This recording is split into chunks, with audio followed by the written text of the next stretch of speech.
Hey everybody, Dawn and I were talking about it, and we felt like we should put out a series of videos. Specifically, I think we have 5 or 6 videos planned out. Maybe more as time goes on. Yeah, maybe more. But there's a lot going on right now in this day and age with the coronavirus scare, this epidemic, or would it be pandemic, I think or they're both? calling it a pandemic. Yeah, pandemic here.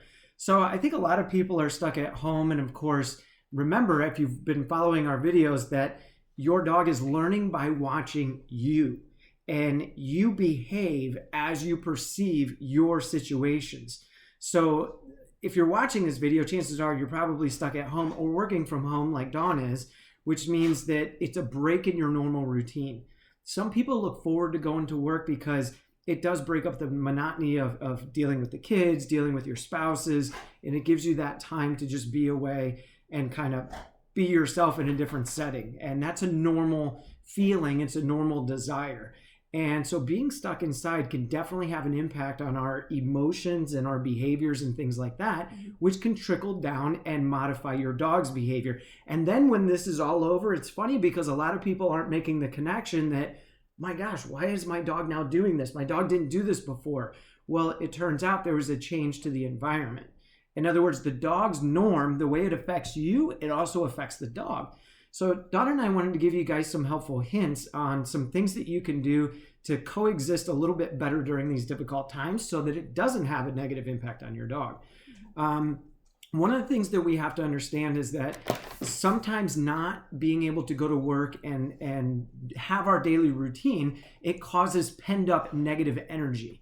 We're not quite sure why, because we're not making the connection that we're just simply stuck at home and we don't get to get out there and be in a social environment. Also, being stuck at home could create more arguments with kids and spouses and things like that, because you're used to being at work dealing with other people. People naturally just get cabin fever. Yeah. And I was thinking about the times I've been kind of stuck when the girls were younger, during some winter storms and blizzards. And like, it's a normal thing for parents to feel like, we're going to bounce off the walls. Being contained in an environment where you can't leave makes it a little bit stressful for anyone. And then you add in all the extra factors of all these different personalities and people that need you constantly. It can be stressful. So I want to make sure that, like, particularly the moms and the stay-at-home dads out there who are responsible for their children right now, and an expectation that schools are placing on a lot of people to also be the teacher all day long, in addition to doing the laundry and cleaning your household and making sure no one's touching their faces and reminding people to wash their hands 1,000 times, it's a lot. And so to feel overwhelmed is normal. And so these are some resources we wanted to give you to make sure that you weather the storm, proverbially, and literally here. And to keep this video from being 4 hours long, we picked 2 of what we believe is the most important things to help reduce stress during these difficult times. So the first thing is meditation. And, I've been in martial arts for a long time, and, we always did the focusing techniques. And for me, it was different because there was a mission. It was martial arts. It was all about fighting. So this is easy. I can call my mind to focus on punching people or whatnot. Well, for me, it's very difficult to just calm my mind and think of nothing. That's something that's very difficult for me. And Dawn, she's been using Headspace. It's an app. It's a guided meditation. Can you tell them a little bit more about that? I highly recommend Headspace. It is not free, but right now they are running free meditations on the app given the circumstances. I'm in my 2nd year of using it. I do an annual subscription. And there are multiple tools within the app. So based on what your needs are at any given time, you can click in and it'll kind of give you options for, a particular meditation. But it's a guided meditation app, and then it gradually brings you further into each segment with less and less guidance. And you get to, as you're training your mind to kind of do it, and like a muscle, over time it'll start to do what it needs to do on its own. I really like it. The gentleman who created the app, he's British, so I like his British accent. For some reason, British accents always have calmed me down. I'm trying to master that, by the way, now. I'm just finding this out, so now I'm going to master that. Yeah, so it's Good day, but mate. it's a super. That's Australian. Oh crap! I have some work to do. It's a super helpful app. millions of people are using it, and like even last night, you know, we're not all of us are immune. Like Brian and I are not unique. Like I had my moment last night at 2:30 in the morning. I couldn't sleep. Like everything kind of hit me. I didn't have work distracting me. I had some neck pain, and it woke me up. And you know, I went in and I got in the tub, and I brought my phone with me to meditate in the tub. You know, whatever I needed in that moment to practice self-care. And so that was what worked for me. And I took the app and turned it on, and like even in the middle of the night, it shows you like 145 other people are meditating right now. Why don't you join us? And you can come into this particular guided meditation. But the other thing about this particular app is that given the circumstances right now, they have very specific meditations for our current operating system with the general environment and unease and uncertainty. So for me, it's kind of my port in the storm. I don't necessarily meditate every day. I do it as often as I can, and I don't set an unrealistically high expectation for myself to have to do it every day, but it's there when I need it. And I highly recommend it, and it's been recommended for millions of other people, and it's a wonderful app. Brian does not necessarily like it because the guided meditation, like it'll come in and out. So the gentleman will walk you through the preliminary stuff, and it gets you into like a breathing exercise, and then they come back on with their voice, and it can shock some people like you. So, yeah. But for most people, it is an effective tool and technique, and this app does it really well, so you don't feel like you're alone. It doesn't feel overwhelming. There's very short, like 2-minute videos with animation that are really cute to watch and get the point across for certain issues surrounding meditation and people's hesitance maybe to do meditation. So it's not guru-y. It's a very everyday person type of meditation app.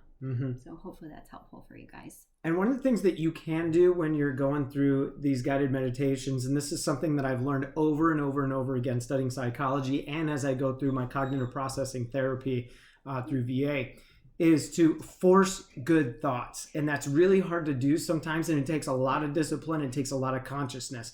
But there is always good in the bad. I used to use this example years ago. If I'm mowing the lawn in the woods and a tree branch falls on my head, I can view it two ways. One, this kind of crap always happens to me, woe is me. Or, hey, I wonder if there's a nurse that needs some help at the hospital because she's 2 days away from committing suicide from seeing all the tragedy that they experience. So I can look at it as my glass is half full, my glass is half full, or my glass is half empty. So I choose to force myself, and it gets easier with time. But every time I want to think negative, I try to find the positive. If I'm having a disagreement with somebody, I don't look at it as, well, this person hates me and they just think I'm dumb. No, I look at it as, I have an opportunity. This is really cool because I have an opportunity to work on watching what I say. I have an opportunity to slowing my mind down and not getting so offended. I have an opportunity to exercise patience, empathy, and compassion. So that's something I would recommend to throw in with that meditation. The other topic that we want to talk about is proper communication. Yeah. You have to remember, again, if you've been following my videos, we behave as we believe, and we get our beliefs through our perceptions. If I perceive someone to be giving me a disgusted facial expression, and that is what's been the norm in my past, then I'm going to put that emotion on the other person. It's kind of like almost like a little bit of anthropomorphism. Yeah. But I'm going to say, well, this person obviously thinks what I just said is dumb. Well, is it possible that the other person really just didn't sleep much the night before, and they're not even consciously aware that they made a facial expression? I think sometimes we're too quick to jump to conclusions based on our past experiences, and this is where communication comes into play. And one technique that I've learned through therapy is that if Dawn, for example, does give me a look that rubs me the wrong way, my job is to ask her, hey, I noticed that you gave me a look. Did you intend, like, are you upset with me? Are you trying to tell me that idea or what I just said was retarded or stupid or whatnot? I wouldn't use the R word. But... No, she wouldn't. But still, I need to ask this because a lot of the times the answer is no. That's not what my intention was. So I look at it this way. In order to have proper communication, it's all how you perceive communication. It's getting to the bottom of what the true intention of the other person was.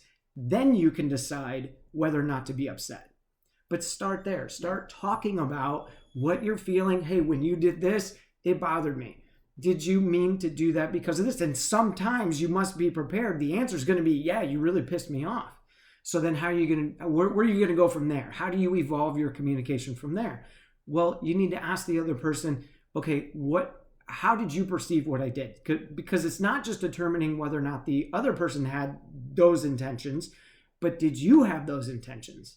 And you have to self-evaluate. This is a massive job. And just like forcing yourself to think of good thoughts, you also have to force yourself to think, okay, well, really, if I have to be honest with myself, what was my true intention? And sometimes the answer is, hey, I was a little feisty. My true intention was to kind of fire back at you, shoot back. You can't fight fire with fire, though, with people. I'm learning. It doesn't work so well. It doesn't work so well. All it does is it keeps the vicious cycle going. And so then we end up arguing more and more and more and more. So instead, open up the channels of communication and really figure out what the true intentions of the other person was before you make a decision to get fired up or not. And reasonably practice empathy. Yeah, if the that's other a big person one. is just unkind Mm-hmm. and they're having a day, you can also, not necessarily in these circumstances, but you can't just necessarily walk away. But even if it's like your spouse or your child say, I need a break, and go to your separate corners and then come back and say, I can understand why you felt X, Y, and Z. I felt the same way too on certain times. And I find that practicing empathy in a reasonable way is helpful there. So There's lots of other good stuff, but we don't want to go on too much. We'll save some more for some future videos we're going to be putting out over the next week or so, and hopefully these will be helpful for you guys. Yeah, our next video is going to be about some things that you can do with your dog that's not only fun, but it also exercises your dog physically and mentally, and you can do it right in the comfort of your own home. Yeah. So stay tuned for that. And you have anything else? No, I just wanted to encourage you guys to be patient with yourselves, not to set the bar super high. I was listening to Glennon Doyle, whose book Untamed is out, and I'm a big fan of hers, and the book is fantastic. And she did a wonderful Instagram live yesterday saying, there's some unreasonable expectation out there that we need to be like total perfectionists right now and like acing it on like being calm and productive. And some days during this period of time, you're not going to be, and give yourself the grace and patience to just not be okay for a few moments. But hopefully the resources we're sharing with you will help you kind of claw your way back up and, do the best you can. So we care about you guys, and we're hoping all of you stay and remain healthy. Yeah. So for now, stay safe, watch your six, and as always, Semper Fi.